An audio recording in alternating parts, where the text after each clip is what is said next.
The Night of the Hunter was released in 1955 by director Charles Laughton.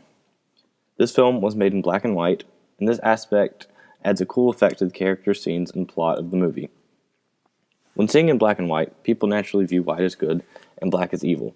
One scene that comes to mind when I think of this effect is when the Reverend slaps his wife, and there's a shot of her laying there in the bed as she is bathed in white light in an otherwise black room.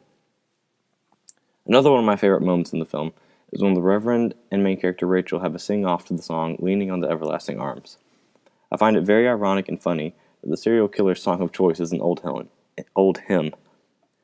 The scene where the Reverend and Rachel sing together is especially enjoyable to me because it shows Rachel's brave and charismatic personality when she begins singing with the Reverend, and she even adds a descant of her own to the top of his tune. This scene also showcases the film's use of black and white. During the scene, Rachel is backlit by a halo of white light, whereas the Reverend's face is a ghastly white and his surroundings are black. To even further my point about the use of black and white in the film, white is also used to show innocence because while the sing-off is happening, one of the girls comes down from the upstairs with a candle that floods the shot with a bright light. It could be the film noir aspect of this movie, or maybe the Bible-wielding serial killer, but a film series that this reminds me of is The Twilight Zone.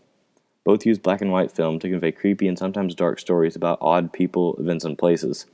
Both have dramatic music that adds to their unique feels, and use the element of black and white to convey the themes of good and evil.